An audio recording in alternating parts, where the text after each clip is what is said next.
Alors, tu mets quand même aussi le doigt sur quelque chose d'excessivement important, que les gens commencent à comprendre.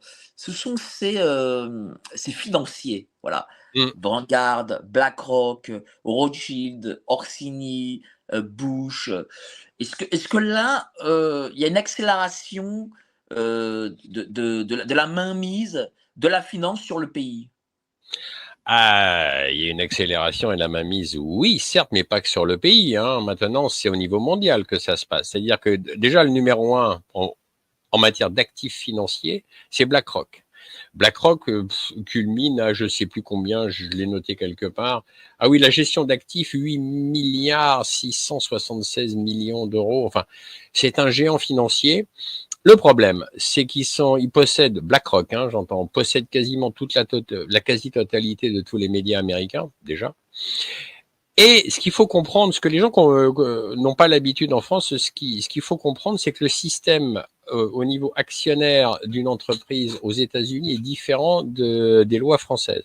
C'est-à-dire qu'aux États-Unis, on peut être actionnaire de 5, 10%, 25% d'une société. Donc on n'est pas majoritaire, mais on a totalement la mainmise quand même sur le conseil d'administration. En France, c'est légèrement différent. Ce qui implique que, alors après, on va me dire, oui, mais comment ça marche? Mais comment ça marche? C'est relativement simple.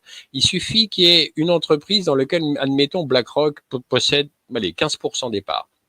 Très bien. Imaginons qu'un jour, il y a une réunion du conseil d'administration de la société X et que le PDG de cette société dit, ouais, mais moi, écoutez, franchement, au niveau des buts et des objectifs de ma société, je verrais mieux qu'on aille dans ce sens-là. Il suffirait à ce moment-là que BlackRock, présent à la table, disent, enfin, des émissaires de BlackRock, disent, ah ben non, nous, désolé, nous ne sommes pas d'accord avec cela, nous voulons ça et ça comme but et objectif. À ce moment-là, le PDG, il a deux choix. Soit il dit non, il s'oppose, et à ce moment-là, l'émissaire de BlackRock lui dit, ok, vous vous opposez, on retire nos billes. Mais s'il retire là, ça veut dire que l'entreprise, elle se retrouve en porte-à-faux. Elle se dit, mince, si BlackRock retire ses billes, que ce soit 15 ou 20% du capital, eh ben, quand c'est des grosses entreprises, ce sont des sommes énormes. Et là, ça fait vaciller l'entreprise. En plus, le cours des actions dégringole, etc., etc. Donc, le PDG de la société n'a pas beaucoup de choix. Il dit, bah, bon, d'accord, ok, on va faire comme vous voulez. Et comme ça, BlackRock eh ben, s'assure la mainmise totale des entreprises. Ils sont actionnaires de tout, hein, Coca-Cola, Pepsi, enfin toutes les grandes marques, etc. Ça veut dire qu'aujourd'hui, ça me fait rire quand il y a quelqu'un un jour qui me dit, oh, j'achète du Pepsi, j'en ai marre de Coca, je veux plus leur donner un sou. Ouais, sauf que BlackRock est actionnaire des deux. Donc, quand vous achetez de toute façon du Coca ou du Pepsi, en gros, vous allez engraisser C'est-à-dire BlackRock. que ce que tu veux dire, c'est que dorénavant, dans le capitalisme actuel, ce ne sont plus les employés, enfin, parce que le PDG est aussi un employé de la Mmh. société, qui est dans le management. Ce sont ces fonds de pension qui dictent, en gros, la loi, qui disent voilà, il faut licencier, je sais pas moi, 5000 personnes, il faut aller dans tel registre, telle communication. En fait, voilà, c'est eux qui dirigent la société, de fait. C'est malheureusement le cas. Alors en plus, ce qu'il faut comprendre avec BlackRock, c'est que BlackRock, c'est quoi derrière? C'est 5000 ordinateurs. Ça s'appelle Aladdin, c'est un acronyme, hein. Mais l'acronyme, là encore, est bien choisi. Parce qu'Aladdin, on se rappelle l'histoire du fils du tailleur Mustapha qui frotte sa lampe à huile et qui fait apparaître un génie. Comme par hasard, l'acronyme Aladdin, je me rappelle plus ce que ça veut dire, Asset, Liability, blablabla. Bref, en gros, ce système Aladdin, c'est 5000 ordinateurs gérés par 2000 personnes dans des lieux tenus absolument secrets, réfrigérés par un fleuve, ça doit être le Mississippi ou le Missouri, de mémoire. Le problème, c'est que ces 5000 ordinateurs, en fait, font la pluie et le beau temps sur les bourses internationales. Ça veut dire quoi? Ça veut dire que ces ordinateurs écrèment la moindre hausse, la moindre baisse. Et comme ce sont des milliards en jeu, évidemment, ce fonds d'investissement gagne de plus en plus d'argent, de plus en plus d'argent. Mais ça fausse toutes les valeurs les études, je dirais, d'une entreprise. Avant, il y a 40 ans en arrière, un trader, par exemple, pouvait se dire, bon, cette entreprise nouvelle, j'ai confiance en son produit, j'ai confiance dans ses directives, ses buts, ses objectifs, je vais acheter des actions parce qu'elle promet, etc., le produit est bon. Mais aujourd'hui, avec ce piratage, donc, de BlackRock, ce système pourri, parce que c'en est un, c'est impossible. On peut avoir des très mauvaises nouvelles sur une entreprise X, et son action va continuer à monter en flèche, ce qui est complètement aberrant. En revanche, on peut avoir aussi une entreprise qui se porte bien et son action dégringole totalement. Ce qui veut dire qu'aujourd'hui, faire du trading, comme il y a 40 ans en arrière, en étudiant vraiment les entreprises, en se disant, bon, je peux placer mes billes dans telle ou telle entreprise, eh ben, c'est plus possible. Ça veut dire que ça a faussé vraiment tout le marché financier au niveau international. Et il faut comprendre qu'en 2028, BlackRock va quasiment posséder ou être actionnaire de pratiquement toutes les entreprises mondiales. Faut le savoir.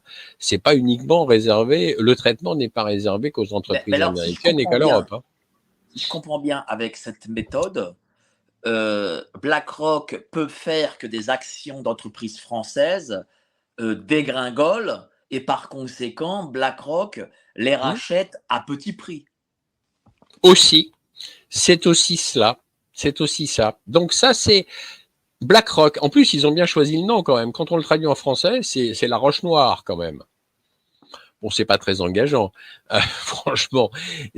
Moi, j'aime bien traduire aussi en français, parce que tout à coup, BlackRock, ça fait presque penser à un groupe de rock. Mais non, BlackRock, c'est la Roche Noire. Ça me fait pas penser du tout à un groupe de hard rock.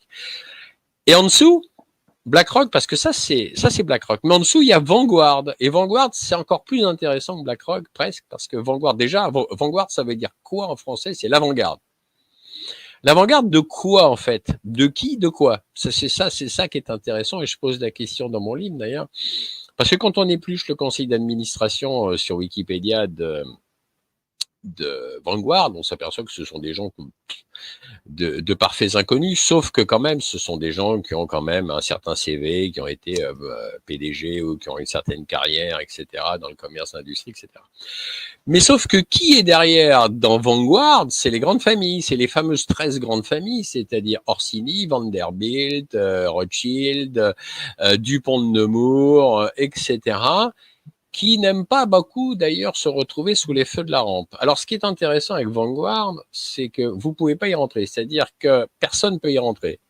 Même quelqu'un qui aurait des milliards de dollars n'y rentrera pas s'il n'a pas l'aval de ces 13 familles. Ça veut dire que Vanguard... C'est-à-dire que Elon Musk, par exemple, s'il voulait être actionnaire, ne pourrait pas. Non, il peut pas. Il pourra s'il se fait coopter et adouber par un des membres de Vanguard. Pourquoi cette cooptation, cet adoubement? Qu'est-ce que c'est?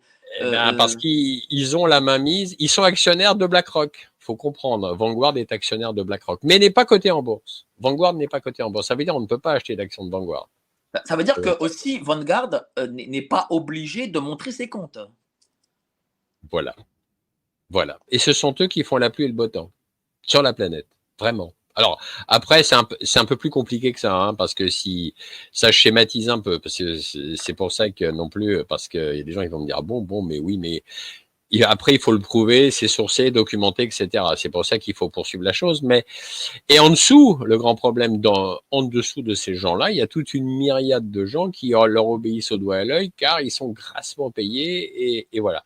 Mais en gros, le monde de la finance, quand même, entre BlackRock et Vanguard, c'est quand même pas si énorme que ça. C'est Obama, c'est 13 000 personnes. Mais 13 000 personnes qui contrôlent le monde entier, au niveau finance, économique et industriel, bien entendu. Donc, ils font la pluie et le beau temps.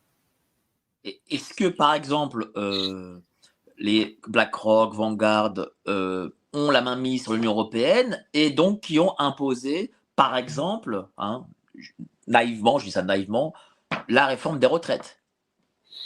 De toute façon, le président Emmanuel Macron, comme tous les présidents des pays de l'Union européenne, sont à la solde donc de Bruxelles, donc à la solde des États-Unis et à la solde effectivement de la finance internationale.